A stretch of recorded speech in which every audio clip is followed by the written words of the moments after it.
हमारा एक बिल्कुल सेपरेट एरिया आता है। मतलब अगर आपको याद हो, हमने अपने सिलेबस की डिवीज़न की थी और सिलेबस को हमने 3 ग्रेड्स में क्या किया था, डिवाइड किया था। जो ग्रेड ए था उसमें 3 चैप्टर थे, चैप्टर नंबर 1, 2 एंड 3। चैप्टर 1 हमने कर लिया था। चैप्टर 3 जो है वो हम डिस्कस करते हैं। 5 नंबर तक का इसमें से थ्योरेटिकल क्वेश्चन आता है एथिक्स के बारे में, कि एथिक्स की कंप्लायंस कौन कौन सी करनी है, उसको बारे में देखना है हमने। ये सिर्फ चैप्टर आपका रीड ओनली है, इसको क्रैम करने की ज़रूरत नहीं है, इसको सिर्फ आपने समझना है और फिर आपने इसको अपनी वर्डिंग में क्या करना है वहाँ पे एक्सप्लेन करना है अगर पेपर में आ रहा हो। अगर एथिक्स का हम डिस्कस करें, एथिक्स का मतलब लें तो एथिक्स का मतलब क्या होता है? अखलाकियात, अखलाकी इक़्तिदार।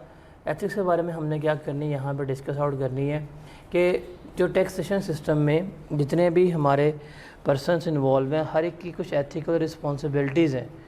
वो क्या हैं, किस तरह से हैं, वो हमने क्या करनी है, यहाँ पे टेकअप करनी है, उनको हमने यहाँ पे लेके चलने हैं। तो सबसे पहले हम बात करेंगे टैक्स लेजिस्लेटर के लिए कौन सी एथिक्स हैं, उनको देखने। लेजिस्लेटर कहते हैं कानून साज इदारों को, जो कानून बना रहे हैं।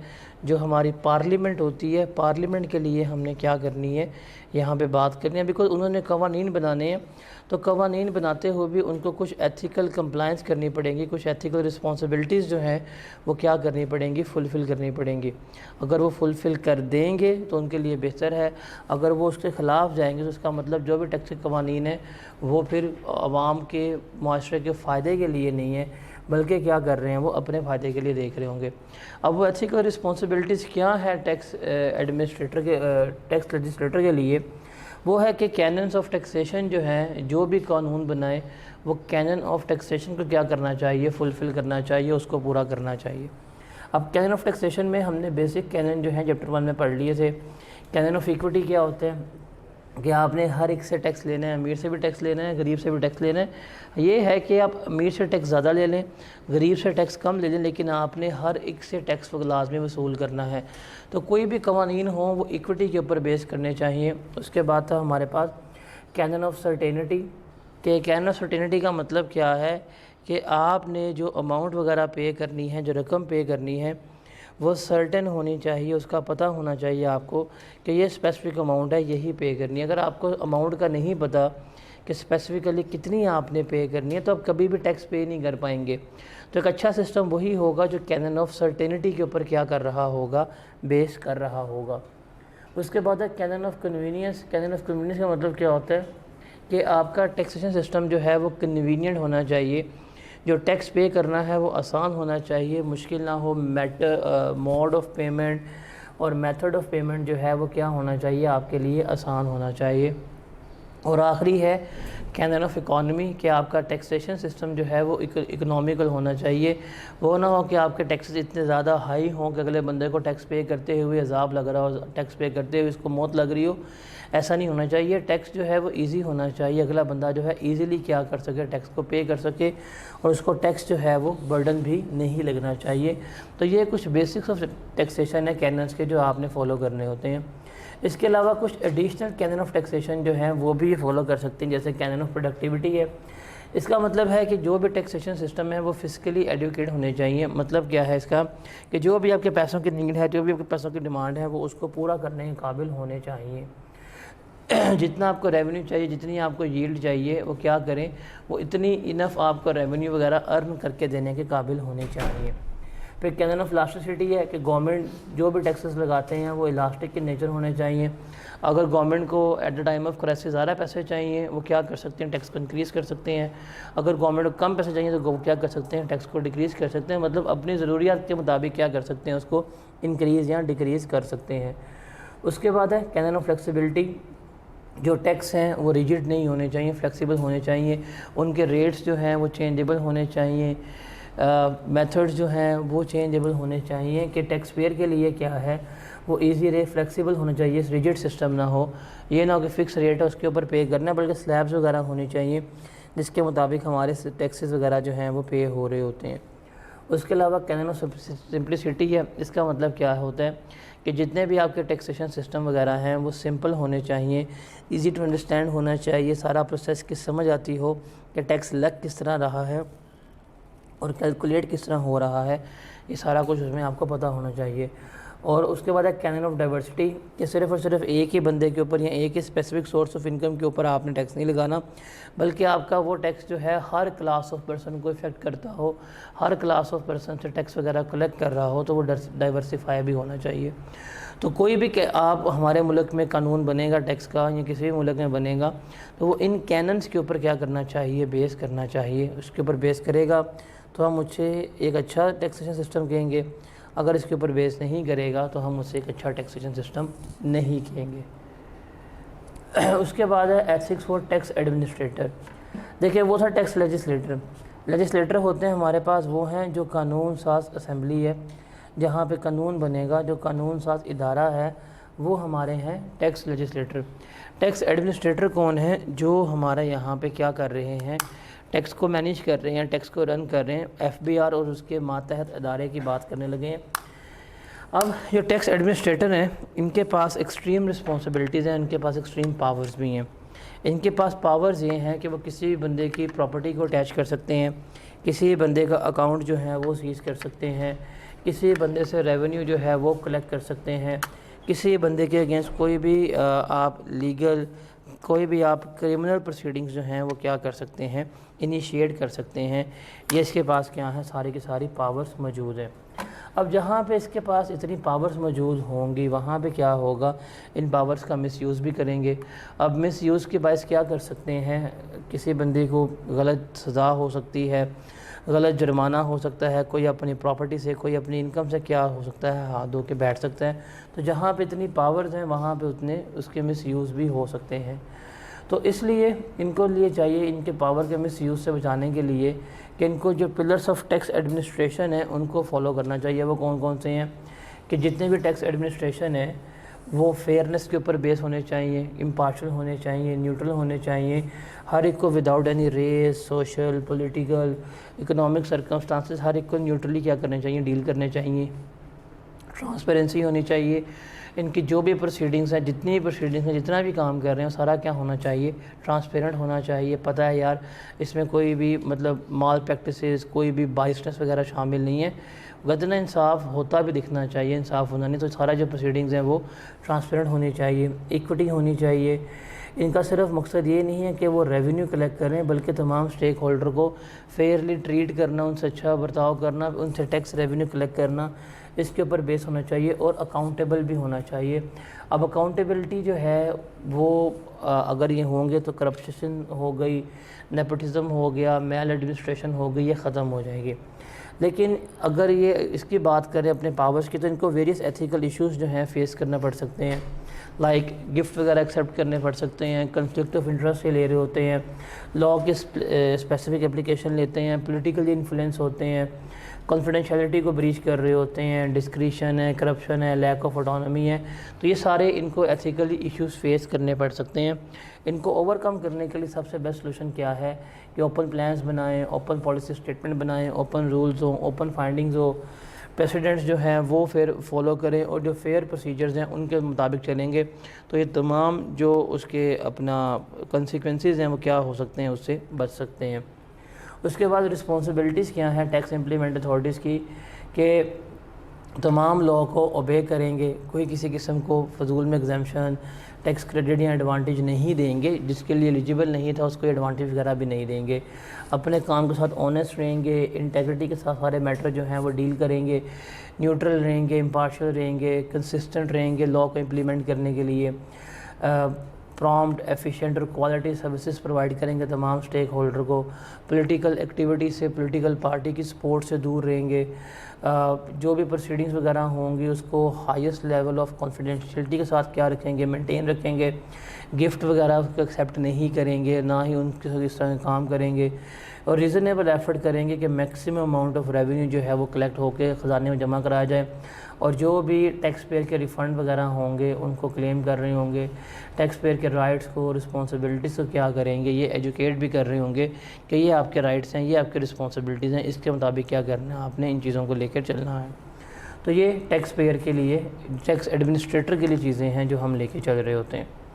उसके बाद जो टैक्स प्रैक्टिशनर हैं, जो मतलब टैक्स का काम कर रहे होते हैं, जो रिटर्न्स वगैरह सबमिट करवा रहे होते हैं, जो टैक्स मैनेज कर रहे होते हैं, इनके लिए भी एथिकल रिस्पॉन्सिबिलिटीज़ हैं। वो है कि जो आपने 5 फंडामेंटल प्रिंसिपल्स हैं उनको फॉलो करने हैं। आप इसको याद कर सकते हैं, IPC, PCO, इस तरह कोई आप एक्रोनिम बना लें, आपको याद हो जाएगा। अब सबसे पहले है इंटेग्रिटी, कि जो भी टैक्स प्रैक्टिशनर है उसको स्ट्रेट फॉरवर्ड होना चाहिए, ऑनेस्ट होना चाहिए, इंटेग्रिटी इसकी मेंटेन होनी चाहिए। ये ना हो कि हर झूठ में हाँ मिला के बोलता है, जो सच है उसको वो बयान करना चाहिए। ऑब्जेक्टिविटी होनी चाहिए, बाइसनेस नहीं होनी चाहिए, कन्फ्लिक्ट ऑफ इंटरेस्ट नहीं होना चाहिए, किसी के बहकावे में, किसी के प्रेशर में नहीं आएगा, बामकसद रह के वो काम कर रहा होगा। प्रोफेशनली कॉम्पिटेंट होना चाहिए, मतलब उसको पता हो कि प्रैक्टिकल रूल्स कौन से हैं, क्या उसमें अपडेट आ रही है, क्या उसमें हम लेके चल रहे हैं, सारा कुछ उसको पता होना चाहिए। वो ना हो कि उसको टैक्स आता था 10 साल पहले का, अब टैक्स चेंज हो रहा है, उसको चीज़ों के बारे में पता नहीं है, ये काम नहीं। बल्कि वो प्रोफेशनली क्या होना चाहिए, कॉम्पिटेंट होना चाहिए। फिर कॉन्फिडेंशियलिटी को उसको मेंटेन करना चाहिए, मतलब जो भी क्लाइंट होंगे, जो भी कस्टमर होंगे, उनका जो डाटा उसको पता होगा वो कभी किसी को जाकर शेयर नहीं करेगा, कभी किसी को बताएगा नहीं। यहाँ की बात वहाँ, वहाँ की बात यहाँ पे बिल्कुल भी नहीं कर रहा होगा। और आखिरी है कि उसको प्रोफेशनल बिहेवियर जो है वो भी अडॉप्ट करना चाहिए, मतलब प्रोफेशनली चले, प्रोफेशनल लेके चल रहा हो।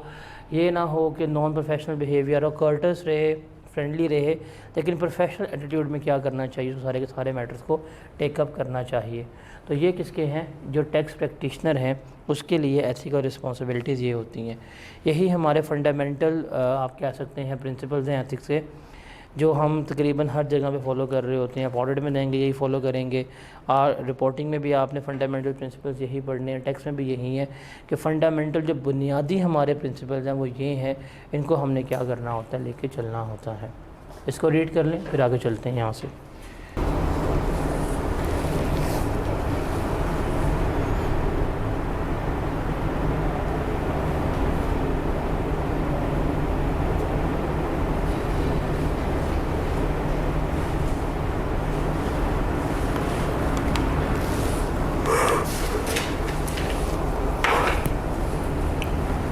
उसके बाद जो एथिक्स फॉर टैक्स पेयर है ना, ये आपका सिर्फ रीड ओनली, इसको सिर्फ आपने रीड करना है, इसको याद वगैरह करने की ज़रूरत नहीं है।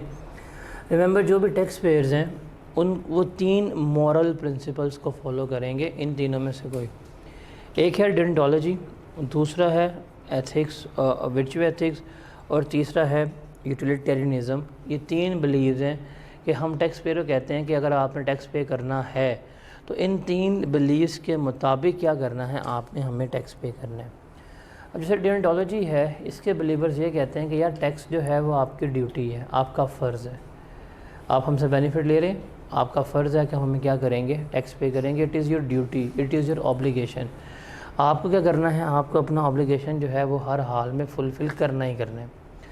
फर्स्ट जो है यूटिलिटेरियनिज़म, ये कहते हैं कि हमने जितने बेनिफिट में, जितने प्रपोर्शंस में आपको बेनिफिट दिया है, या स्टेट से जितने प्रपोर्शन में आप बेनिफिट ले रहे होते हैं, जो आपको हैप्पीनेस वगैरह हासिल हो रही होती है, जो आपको सेटिस्फेक्शन वगैरह स्टेट दे रही है, आपको क्या करना चाहिए, उसी प्रपोर्शन में टैक्स पे करना चाहिए। आप उनको टैक्स पे करेंगे, वो आपसे टैक्स कलेक्ट करेंगे, लगाएंगे आवाम के लिए, मज़ीद सहूलियात वगैरह पैदा कर रहे होंगे, और आवाम जो है उससे बेनिफिट हासिल कर रही होगी। और तीसरा है वर्च्यू एथिक्स, वो कहता है कि टैक्स जो है ये बेसिकली आपकी वर्च्यू के ऊपर डिपेंड कर रहा होता है कि आप अगर टैक्स पे करेंगे, आप अच्छा काम करेंगे, तो अल्टीमेटली गवर्नमेंट जो है वो इन चीज़ों को मज़ीद सपोर्ट करेगी। आप टैक्स पे करेंगे, गवर्नमेंट उससे हॉस्पिटल्स बनाएगी, उससे स्कूल्स बनाएगी, उससे कॉलेजेस वगैरह बना रही होगी, पार्क्स बनाएगी। तो इससे क्या होगा, बाकी लोगों को भी फ़ायदा हो रहा होगा, तो हंसी खुशी क्या किया रहेगा, टैक्स पे किया रहेगा। तो ये 3 बिलीव्स हैं जिसके मुताबिक क्या किया जाता है, टैक्स पेयर को कहा जाता है कि आपने टैक्स पे करना है। आप कहते हैं नहीं मुझे फ़ायदा नहीं हो रहा, ठीक है आपकी ड्यूटी है टैक्स पे करें। आप कहते हैं नहीं फ़ायदा भी नहीं हो रहा, टैक्स भी मैंने पे नहीं करना, कहते हैं ठीक है खुदा के लिए पे कर दें, नेकी वगैरह कर देंगे, हम क्या करेंगे टैक्स लेके हॉस्पिटल्स वगैरह जो हैं वो डेवलप कर देंगे, हम पार्क्स बना देंगे, स्कूल्स बना देंगे, ताकि मज़ीद आवाम का भला हो जाए, मज़ीद आवाम जो है वो हैप्पीनेस वगैरह हासिल कर ले। तो ये 3 बिलीव्स हैं, इसको सिर्फ आपने रीड करना है, इसमें से ना होने के बराबर ही पेपर जो है आ रहा होता है। इसमें एंड पे एक टेबल आता है, इस टेबल को आपने देखना है, डैट इज़ टैक्स अवॉइडेंस और टैक्स एवेजन। ये इंपॉर्टेंट है, लास्ट अटैम्प्ट में 5 नंबर का सवाल आया है कि टैक्स एवेजन क्या होती है और टैक्स अवॉइडेंस क्या होती है। टैक्स एवेजन जो है वो बेसिकली टैक्स की चोरी है, और टैक्स अवॉइडेंस क्या है, टैक्स मैनेजमेंट है। देखिए टैक्स अवॉइडेंस जो है ना वो लीगली आपको अलाउ है, आप कर सकते हैं, रूल्स का इस्तेमाल करते हुए, प्रोविजंस का इस्तेमाल करते हुए आप टैक्स को क्या कर सकते हैं, अवॉइड कर सकते हैं। ये लीगली आपके लिए एथिकली ठीक है। टैक्स इवेजन की बात करें, ये इल्लीगल है, ये चोरी के ज़मरे में आता है। अब अवॉइडेंस में क्या होता है, अवॉइडेंस में हम लॉस को इस्तेमाल कर रहे हैं। जैसे एक बंदा कहता है जी मैंने प्रॉपर्टी ली है और मैंने प्रॉपर्टी बेचनी है, मैं टैक्स से बचना चाहता हूँ। आप कहते हैं कि ठीक है तुम 4 साल तक प्रॉपर्टी को अपने पास रखो, उसके बाद बेचोगे, प्रॉपर्टी एग्जाम्प्ट है, उसके ऊपर टैक्स है ही नहीं। तो ये टैक्स मैनेजमेंट है, हम उसको स्ट्रेटजी बता रहे हैं कि किस तरह से आप क्या कर सकते हैं, इसको लेकर चल सकते हैं। लेकिन टैक्स एवेजन क्या है कि आपने जानते हुए बूझते हुए फ्रॉड के ज़मरे में माल प्रैक्टिसेस करके चीज़ों को छुपाया है, तो ये क्या होगा, आपका टैक्स एवेजन कहला रहा होगा। जो आपकी टैक्स अवॉइडेंस है, इट इज़ लाइक प्लानिंग, ये लीगली अलाउ है, इसमें कोई इल्लीगल चीज़ नहीं है। लेकिन जो एवेजन है ये टोटली इल्लीगल है, इसके ऊपर क्या होगा, आपको जुर्माने भी हो रहे होते हैं, सज़ाएँ भी हो रही होती हैं, बिकॉज़ आप अपने डाटा जो है, इंफॉर्मेशन जो है वो गलत सबमिट कर रहे होते हैं, गलत इन्फॉर्मेशन जो है वो आप प्रोवाइड कर रहे होते हैं। ठीक है, तो ये इंपॉर्टेंट है, इसको ज़रा आपने देखना, इसको पढ़ लें फिर आगे चलते हैं।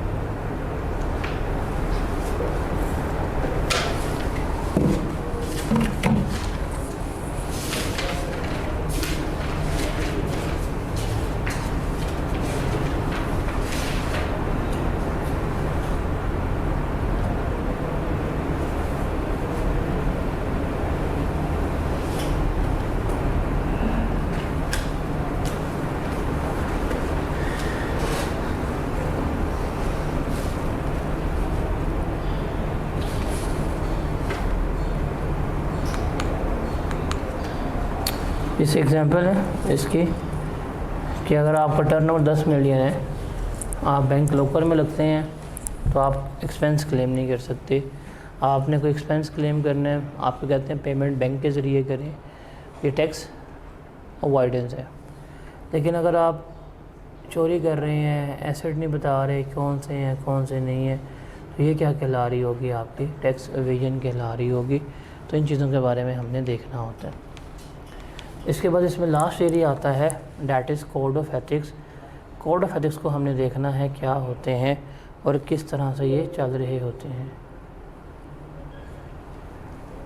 Code of ethics is basically ज़ाब्ता इखलाक जो है उसके बारे में हम बात कर रहे हैं। जैसे हर प्रोफेशन का क्या होता है, एक ना एक ज़ाब्ता इखलाक होता है, एक कोड ऑफ कंडक्ट है जिसके तहत क्या होना होता है, रह के हमने सारे फ़राइज़ जो हैं वो अंजाम देने होते हैं।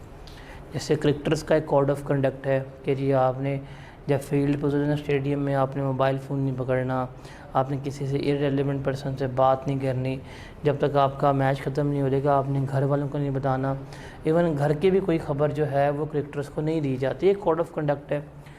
डॉक्टर्स जो हैं उनका एक कोड ऑफ एथिक्स है कि जी आपका दुश्मन भी हो आपने उसको वेल ट्रीट करना है, आपके लिए कोई जो है रिलेशन मैटर नहीं करेगा, आप सिर्फ क्या करेंगे, प्रोफेशनल कैपेसिटी में क्या कर रहे होंगे, काम कर रहे होंगे। ये डॉक्टर का कोड ऑफ कंडक्ट है।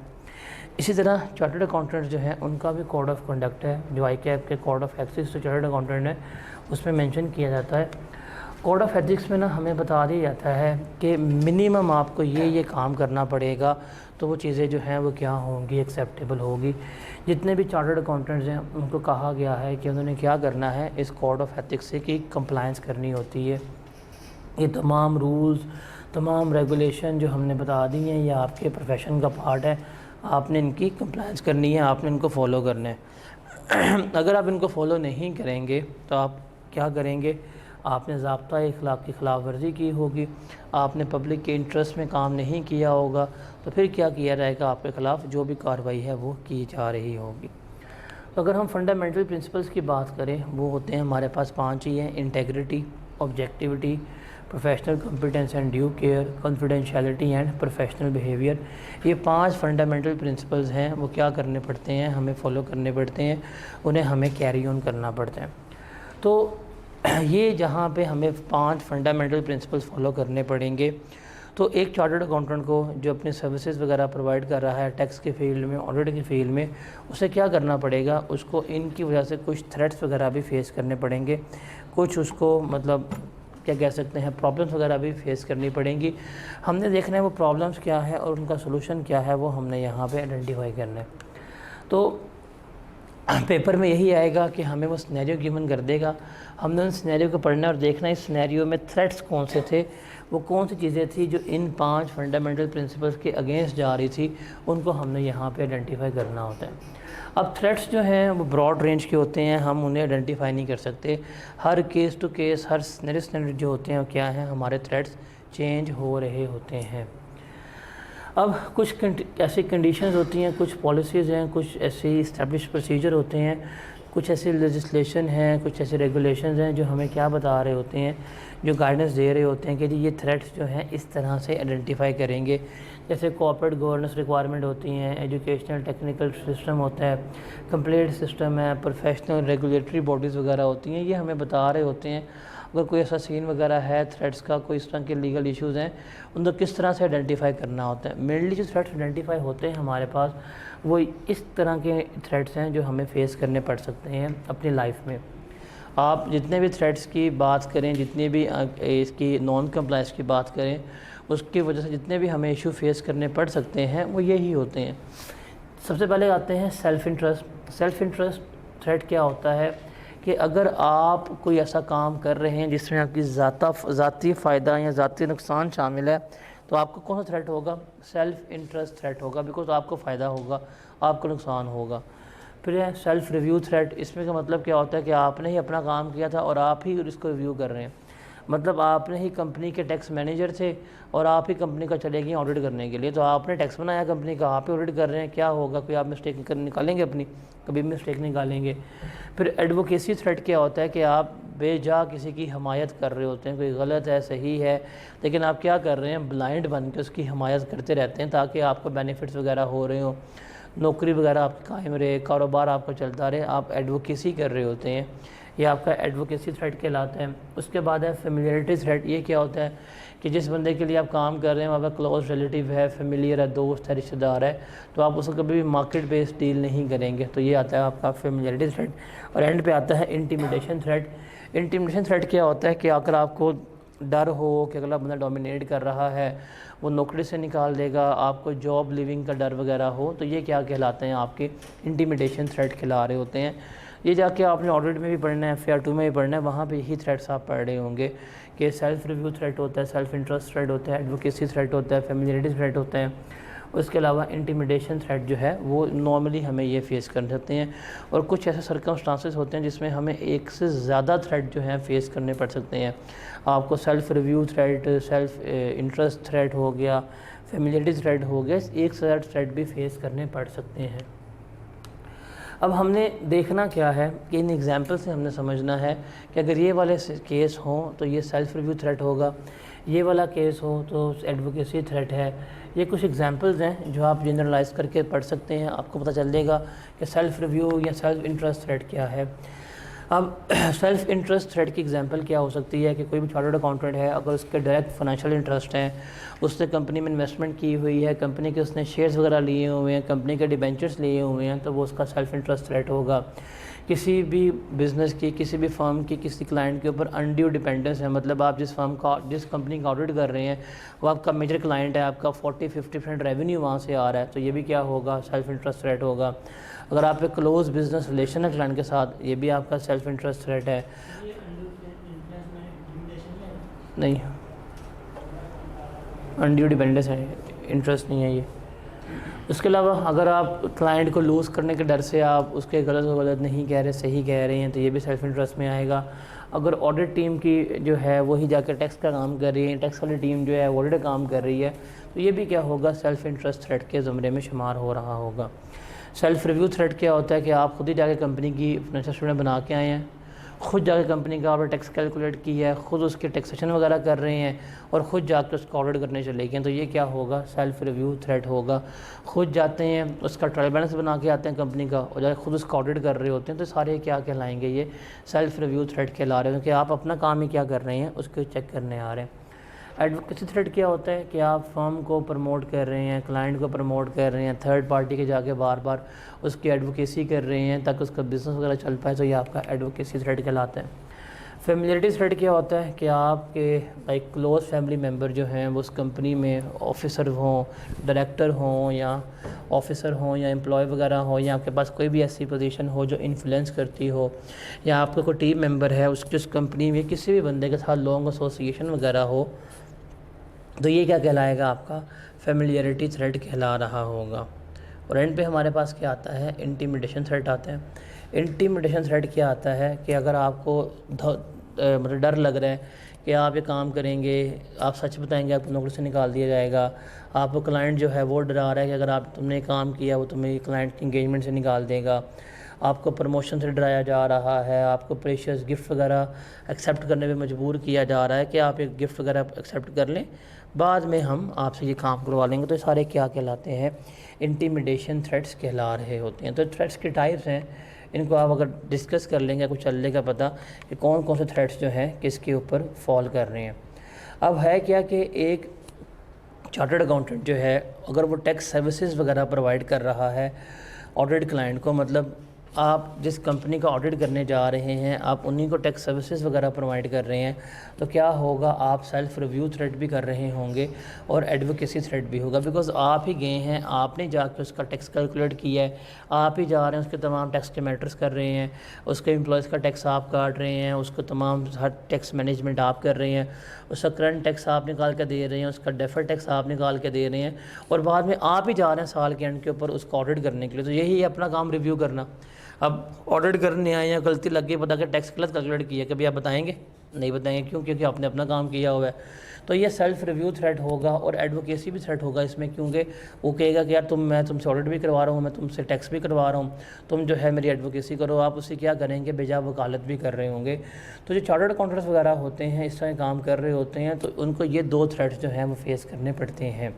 तो अगर ये दो थ्रेट्स फेस करने पड़ेंगे तो इन थ्रेट्स को अवॉइड करने के लिए रेलेवेंट सेफ गार्ड्स जो हैं वो अडॉप्ट करने पड़ेंगे। कि ये सेफ गार्ड करने चाहिए कौन कौन से, कि पता हो कि जो हम इंगेजमेंट पे जा रहे हैं क्या कुछ काम हमारे करने वाले हैं, क्या करने वाला नहीं है, क्लाइंट के एम्प्लॉयज़ वगैरह को किसने टैक्स का मैटर किया था उसके बारे में पता होना चाहिए, जो बंदा टैक्स के सर्विसेज प्रोवाइड करके आया था उस बंदे को अपने साथ ऑडिट पे लेके नहीं जाएंगे।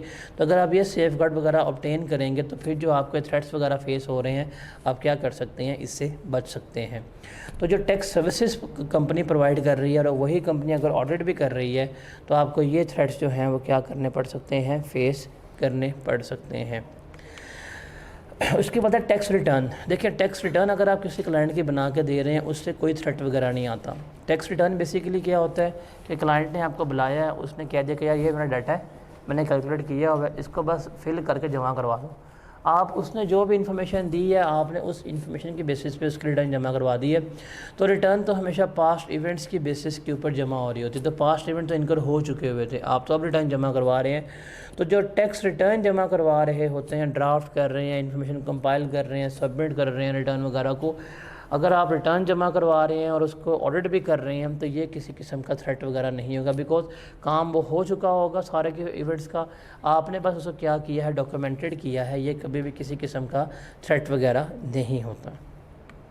उसके अलावा अगर टैक्स वगैरह आप कैलकुलेट कर रहे हैं, फॉर एग्जांपल अगर आप किसी भी कंपनी जो ऑडिट क्लाइंट्स हैं अगर आप उनके टैक्स की कैलकुलेशन कर रहे हैं, आप उनका करंट टैक्स भी कैलकुलेट कर रहे हैं, आप उनका डेफर्ड टैक्स भी कैलकुलेट कर रहे हैं और आप जाके उनको ऑडिट सर्विसेज देने जाएंगे, तो ये सेल्फ रिव्यू थ्रेट जो है वो क्रिएट करेगा, बिकॉज आप ही ने सब कुछ कैलकुलेट किया है, आप ही उसकी जाँच पड़ताल कर रहे हैं। ये क्या होगा, आपका सेल्फ रिव्यू थ्रेट होगा। उसके अलावा अगर आपकी ऑडिट क्लाइंट जो हैं वो नॉन पब्लिक इंटरेस्ट एंटिटी हैं, मतलब प्राइवेट कंपनीज़ वगैरह हैं, छोटी कंपनी है जहाँ पब्लिक ने इन्वेस्टमेंट नहीं की हुई और आप उनके टैक्स का काम भी कर रहे हैं, आप उनको ऑडिट की सर्विसेज भी प्रोवाइड कर रहे हैं, आपका थ्रेट कौन सा है? सेल्फ रिव्यू थ्रेट है। उसको सेफगार्ड करने के लिए हमें क्या करना पड़ेगा? उसको बचाने के लिए, उस थ्रेट को अवॉइड करने के लिए हमें वो प्रोफेशनल इस्तेमाल करने पड़ेंगे जो सर्विसेज का पार्ट नहीं थे, जो उसने टैक्स की इंगेजमेंट की या उसको ऑडिट पर लेकर नहीं जाएंगे। और ये सारा काम करने के बाद हम अगर ऑडिट भी किया है तो हम एक इंडिपेंडेंट रिव्यूअर से अपनी रिपोर्ट रिव्यू करवा देंगे, जो सारा आइडेंटिफाई कर देकर बता देगा कि इसमें कोई किसी किस्म के थ्रेट्स वगैरह मौजूद नहीं थे। तो ये चीज़ हम कर रहे होते हैं। और अगर आपका क्लाइंट पब्लिक कंपनी थी, मतलब जिसमें पब्लिक इन्वेस्टमेंट भी है, स्टॉक एक्सचेंज पर ट्रेड भी हो रही है, तो फिर हमें कौन से सेफ गार्ड लेने पड़ेंगे? हमें इंगेजमेंट टीम बिल्कुल सेपरेट रखनी पड़ेगी। जो टैक्स का काम करेंगे उनको साथ ऑडिट का काम बिल्कुल भी नहीं हो जाएगा। और जो भी मटेरियल और इमटेरियल चीज़ें वगैरह होंगी वो हमें डिक्लेयर करनी पड़ेंगी। और इसके भी क्या करना पड़ेगा? हमें एंड पे जाके इंडिपेंडेंट रिव्यू करवाना पड़ेगा। इंडिपेंडेंट रिव्यू करवाने के बाद ही हम क्या करेंगे? अपनी रिपोर्ट्स पब्लिश कर रहे होंगे। ठीक है, जैसे एग्जांपल है ये वाली कि Bilal Azhar ACA is a manager taxation at large tax consultancy firm and reports to Badar Ali FCA who is one of the partner of the firm. Manager है बिलाल अज़हर और क्या कर रहा है? बदर अली को रिपोर्ट कर रहा है। जो बदर अली है वो क्या है? फर्म का पार्टनर है। Bilal Azhar is presently engage in the preparation of income tax return of digital system. वो एक कंपनी की रिटर्न जमा करवा रहा है, IT कंपनी की। During the review of the tax working, he discovered that DSL has charged certain expenses which no supporting documents are available। कि उसने कुछ expenses वगैरह चार्ज किए हैं जिसके कोई supporting documents वगैरह जो हैं वो available नहीं है। He brings this matter to the attention of Badr Ali, who responded him that since this is not an audit engagement, that is not our responsibility to highlight such matter. उसने कहा कि ये चूँकि हम audit कर नहीं रहे, हम क्यों बताएं इसके बारे में? रिक्वायरमेंट है ये डिस्कस मैटर करना है हमने। बताएं बदर ने कौन से फंडामेंटल प्रिंसिपल्स को ब्रीच किए हैं और बिलाल को क्या करना चाहिए। अभी हमने पढ़ा है कि प्रोफेशनल कॉम्पिटेंस और ड्यू केयर आपने मेंटेन करनी है, प्रोफेशनली बिहेवियर मेंटेन करना है। तो प्रोफेशनलिज्म की बात करें वहाँ पे तो आपका फ़र्ज़ है कि अगर एक बंदा काम गलत कर रहा है आपने उसको बताना है कि यार ये चीज़ है, ये होनी चाहिए, आप इसको करें। अगर वो नहीं बताता, वो उससे अवॉइड कर रहा है, तो आपने इन फंडामेंटल प्रिंसिपल्स को क्या किया है? अवॉइड किया। अब अगर वो अवॉइड कर रहा है तो कौन से थ्रेट्स जो हैं बिलाल को फेस करने पड़ेंगे? अगर बिलाल उसकी बात नहीं मानता बदर की, तो साफ़ सीधी बात है उसको इंटिमिडेशन थ्रेट जो है वो फेस करना पड़ेगा। वो उसको नौकरी से निकाल सकता है, उसके पैसे काट सकता है। तो इंटिमिडेशन थ्रेट जो है उसे क्या करना पड़ेगा? फेस करना पड़ेगा। इसके सेफ़ गार्ड क्या है? वो कैसे इसको ख़त्म कर सकता है थ्रेट को? वो डिस्कस करे बदर से, जाके थर्ड पार्टी की ओपिनियन ले, वो ला के इससे डिस्कस करे। इसको जो रेलिवेंट लॉज़ हैं, रेलिवेंट रूल्स हैं, उसकी कंप्लायंस वगैरह जो है वो बताए और उसको समझाए कि ये हमारे कोड ऑफ एथिक्स का पार्ट है। अगर तब भी बदर ना माने तो फिर ये क्या कर दे? ये नौकरी छोड़ दे। तब ही क्या होगा? ये इंटरेस्ट जो थ्रेट है वो ख़त्म हो सकता है। Straight clear? तो ये हमारा कोड ऑफ एथिक्स है और ये हमारा चैप्टर नंबर 3 है जो यहाँ पे क्या होता है पूरे का पूरा कंप्लीट हो जाता है।